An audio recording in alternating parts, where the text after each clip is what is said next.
আসসালামু আলাইকুম ওয়া রাহমাতুল্লাহি ওয়া বারাকাতুহু। ওয়ালাইকুম আসসালাম ওয়া রাহমাতুল্লাহি। করুণাময় রব্বুল আলামিনের দরবারে লাখ কোটি শুকরিয়া আদায় করছি। আল্লাহ পাক দয়া করে, মায়া করে, মহব্বত করে আমাদের মতো গুনাহগারকে এই মহাতি মাহফিলে আল্লাহর হাবিবের দুরূদ সালাম পেশ করার মাহফিলে হাজির ও তৌফিক দান করেছেন। শুকর গান সকলে বলে আলহামদুলিল্লাহ। আলহামদুলিল্লাহ। আজকে জুমারাত্র, আজকে কি জুমারাত্র, এই রাত্রের অনেক কথা। সোমবার দিন, বৃহস্পতিবার রাত্র এবং শুক্রবার দিন, সপ্তাহে 3 দিনের মর্যাদা আল্লাহ পাক অনেক দান করেছে।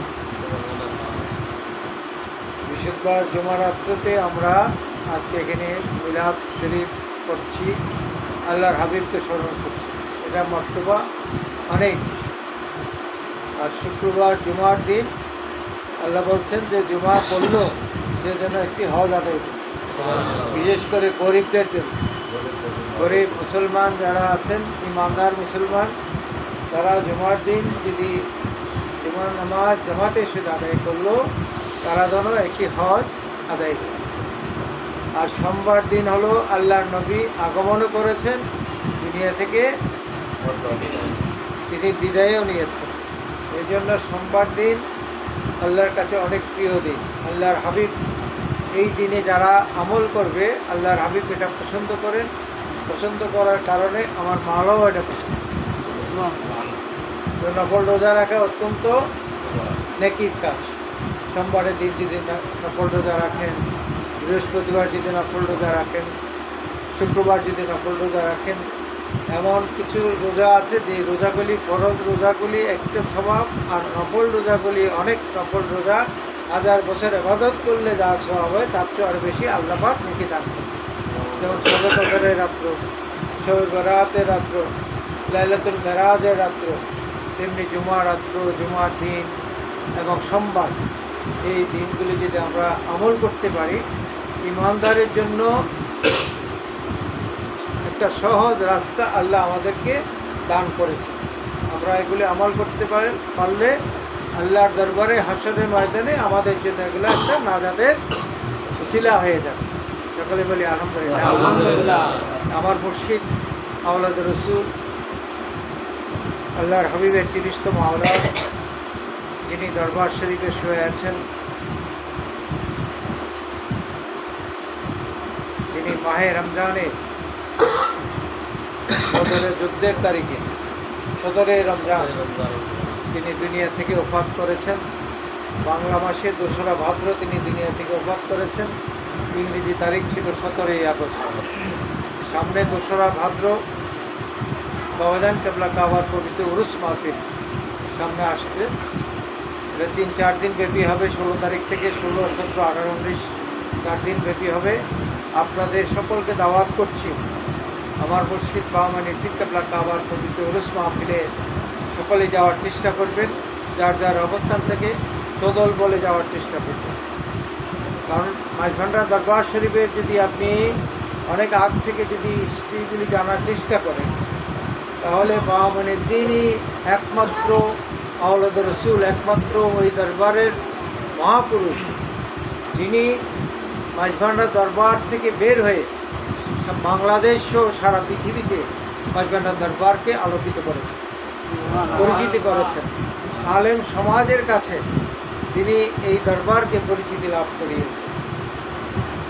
তো এত বড় মহান হাস্তি, যিনি আমাদের মাঝ থেকে বিদায় নিয়ে গেছেন, যিনি জাহেরাভাবে লক্ষ মানুষের সামনে মাঝভান্ডার দরবার শরীফে তিনি যেই জায়গায় শুয়ে আছেন, ওই জায়গায় মঞ্চ করে লাখো মানুষের আশিকানদের কাছে তিনি পাক জবানে বলেছেন, আমার কোনো আশিকান বিন্দু, আমার কোনো ভক্তবিন্দু, আমার কোনো মুরিদান খালেজভাবে, আমি মাটির উপরে থাকি আর মাটির নিচে থাকি, খালেজভাবে আমি মনিউদ্দিনকে যে স্মরণ করবে, আমি ওয়াদা করছি তার স্মরণে আমি সরাসরি সেই স্মরণে তার ডাকে সাড়া দিয়ে থাকি।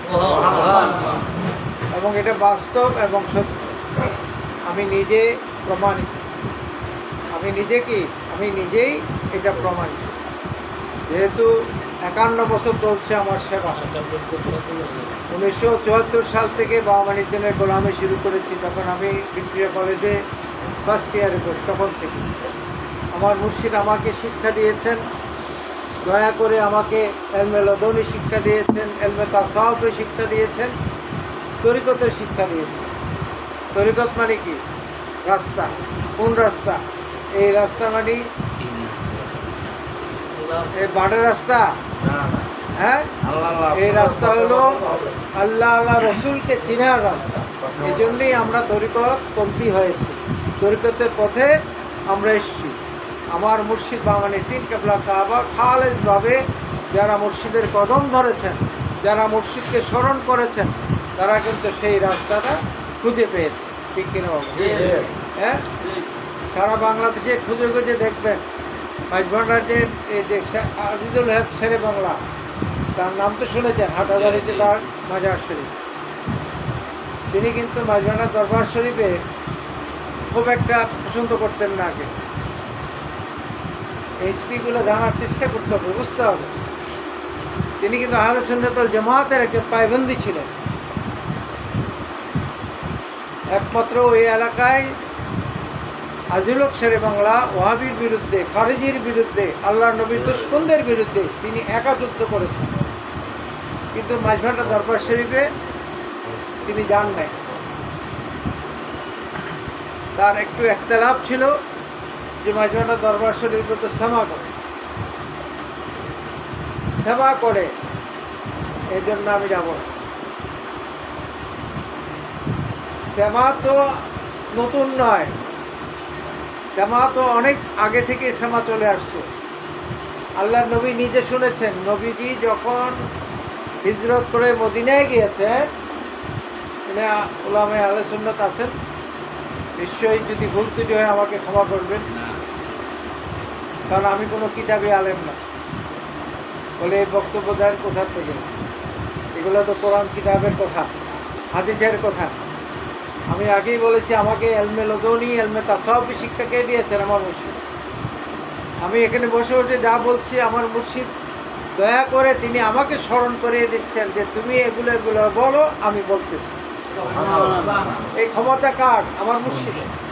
আমি আলমগীরের কোনো পাওয়ার নাই, আমার মুর্শিদ খোদাই পাওয়ার, আর আমি আলমগীর মাহমুদ দিনের পাওয়ার। এই জন্য এই কথাগুলি বলার সুযোগ পাচ্ছি, বলতেছি। যেটা বলতেছিলাম, আজিজুল হক শেরে বাংলা তিনি এই একতলাপ ছিল, যে কারণে মাঝভান্ডার দরবার শরীফে তিনি যেতেন না। তার কিতাবে তিনি কিন্তু লিখে গেছেন এগুলো। একবার ওয়াহাবিরা তাকে এমন মারা মেরেছেন, মেরে তার কাটা বনের মধ্যে তাকে ফেলেছেন, মনে করেছেন যে তিনি মৃত্যুবরণ করেছেন। তার ভক্তবৃন্দরা যখন আসতেছেন তাকে খুঁজতে খুঁজতে, তখন ওয়াহাবিরা দূরে সরে গেছে। আজিজুল হক শেরে বাংলা বেহুশ হয়ে পড়ে আছেন। এই বেহুশের মধ্যে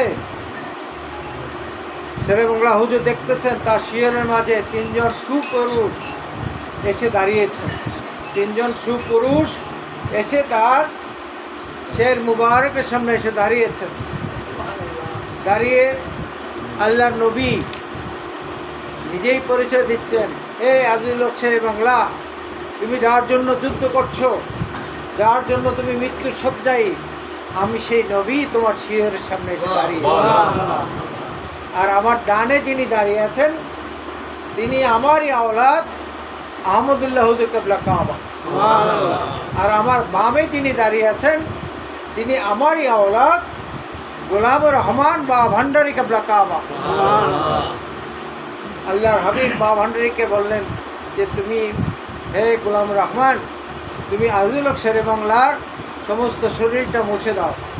বা ভান্ডারী দাঁড়িয়ে হাত বাড়ালেন, অটোমেটিকভাবে হাত লম্বা হয়ে গেল, অটোমেটিকভাবে হাত লম্বা হয়ে গেল। আজিজুল হক শেরে বাংলার সমস্ত শরীর মুছে দিলেন। এর মাঝখানেই তার ভক্তবৃন্দরা আসতেছেন, আল্লাহর হাবিবও গায়েব হয়ে গেছেন, বা ভান্ডারী মহাদেশে কেবলা কাবাও গায়েব হয়ে গেছে। তাকে যখন হুশ হলো, তাকে তার ভক্তরা বললেন, হুজুর চলেন বাড়িতে চলেন, নতুবা হসপিটালে চলেন, আপনার চিকিৎসা করতে হবে। কয় না, আমি এখন কোথাও যাব না, আমি আগে মাঝভান্ডার যাব। বলে আপনি তো মাঝভান্ডার বিরুদ্ধে ছিলেন, আজকে কেন হঠাৎ করে মাঝভান্ডার পক্ষ বলেন? তখন তিনি কাহিনীটা বললেন যে আমার মধ্যে ভুল ছিল, আমার মধ্যে ভুল ধারণা ছিল। মাঝভান্ডার সঠিক আওলাদ রাসূল, সেখানে বছরের পর বছর, হাজার বছর ধরে আউলিয়া পয়দা হবে, সেখান থেকে আমি অবশ্যই ফয়েজ আনতে যাব। তিনি তার দলবল নিয়ে মাঝভান্ডার দরবার শরীফে গিয়েছেন, জিয়ারত করেছেন এবং তিনি একটা কিতাবও লিখেছেন,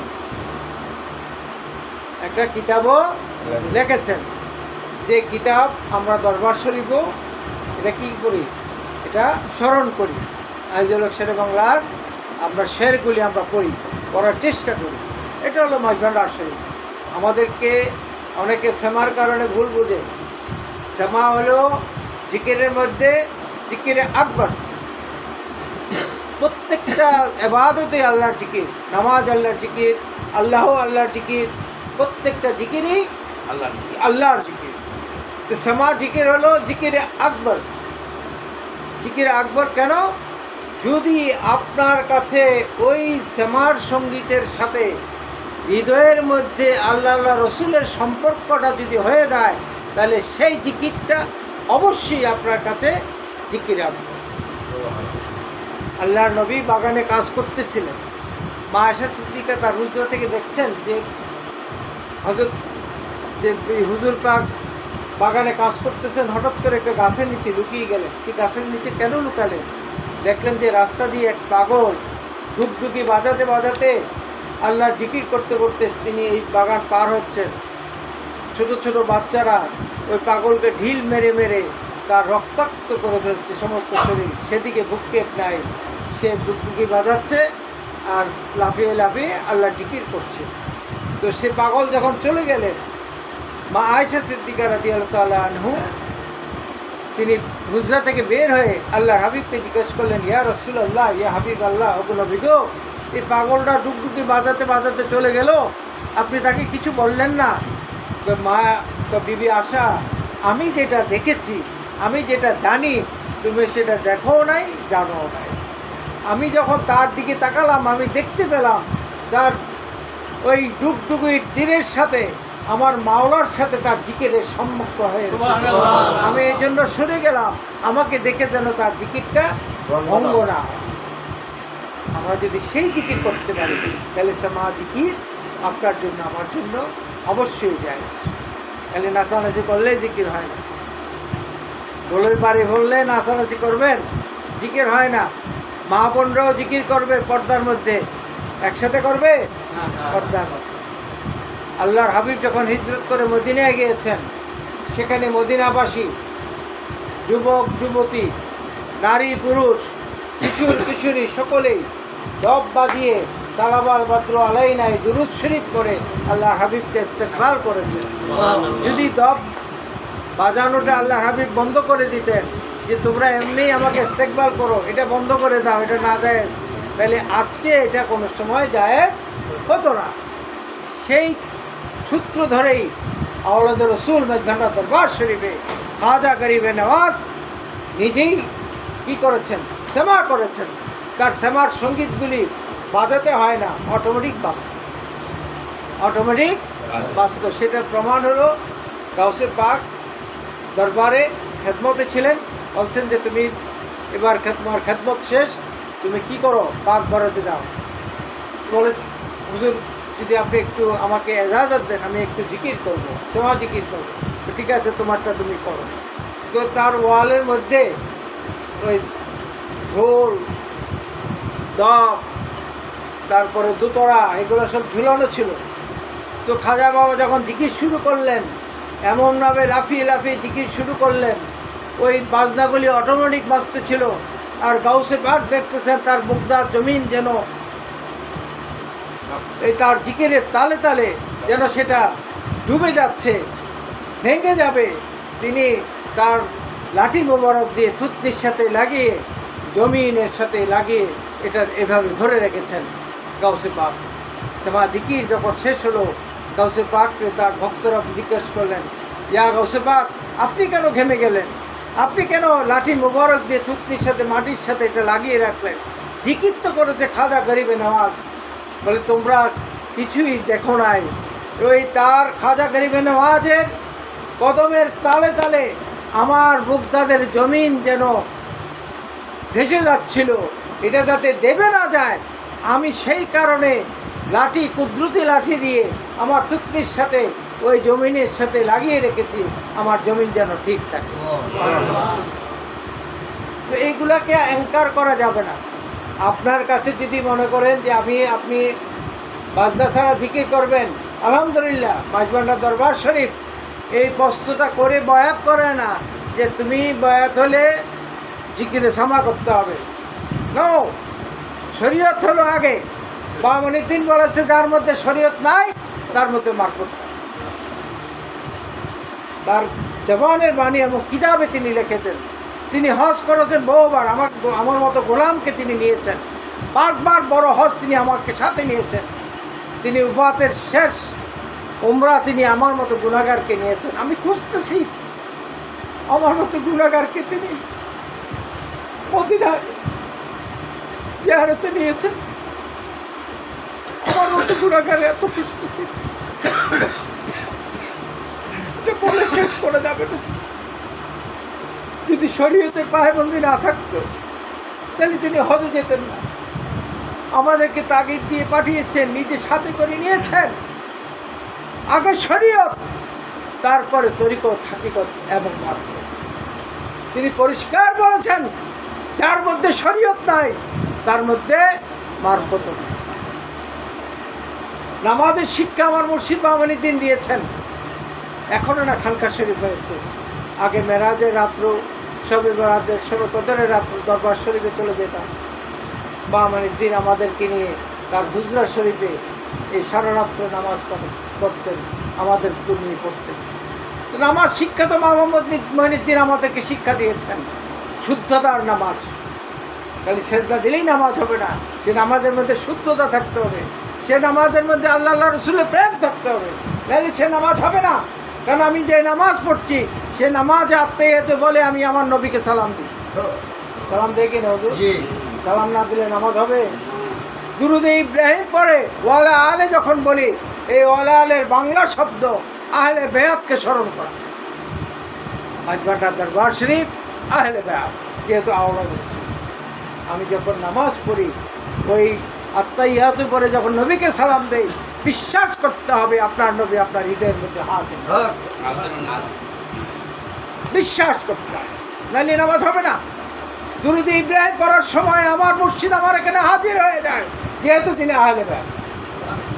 ওই খেয়ালে আমরা নামাজ যদি করি, যত আবাদত করি, সেই আবাদতগুলি আল্লাহর কাছে কবুলিয়ত হবে।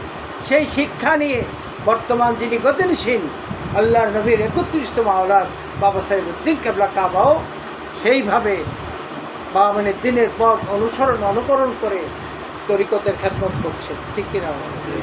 হ্যাঁ, আমরা তাকেও মানতে হবে। যেহেতু বাবা বলছেন আমার পরে তোমরা বাবা সাহেবউদ্দিনকে মানলো, তাহলে আমি মঈনুদ্দিনকে মানা। আমরা সেই জন্য বাবা সাহেবউদ্দিনকে মানি। আর একটি দাওয়াত দিচ্ছি আপনাদেরকে, বাবা সাহেবউদ্দিন কেবলা কাবার মেজো শাহজাদা মাসুকে মঈনুদ্দিন আল ভান্ডারী আগামী শনিবার বিকাল 4টায় কুমিল্লা গর্জনকোলা খানকা শরীফে উপস্থিত হবেন। তিনি, আপনারা জানেন, কিছুদিন পূর্বে ঢাকায় ইঞ্জিনিয়ারিং ইনস্টিটিউটে সভা করে তাকে যুব ফোরামের সারা বাংলাদেশের নয় ওয়ার্ল্ডের সভাপতির দায়িত্ব দেওয়া হয়েছে। তিনি কুমিল্লা জেলার সকল যুব সমাজ, সকল খলিফাবৃন্দ, আঞ্জুমানের নেতৃবৃন্দ সকলের সাথেই তিনি সাক্ষাৎ করবেন। সাক্ষাৎ করলে খুশি হবে কিনা? না, খুশি হবে না। যদি উনি দেখে যে বাবার মঈনুদ্দিনের কোনো খলিফারা কেউ যায় নাই, মনে কষ্ট পাবে। আমি আসলাম, বাবার খলিফারা, আমার না দাদার খলিফারাতে কেউ আসলো না, উনি মনে কষ্ট পাবেন। বাবা সাহেবউদ্দিন কেবলা কাবার মুরিদানরা যদি না যায় উনি মনে কষ্ট পাবেন, তারা বোধহয় আমাকে ভালোবাসেন। ভালোবাসেন না, আমিই তো এবার প্রেম ছাড়া কোনো আবাদত হবে? আদব ছাড়া কোনো আবাদত হবে? কোনো আবাদতই আল্লাহ দরবারে কবুল হবে না প্রেম ছাড়া। যাই হোক, এটা ওয়াজ মাহফিল না, এটা হলো তরিকতের মাহফিল।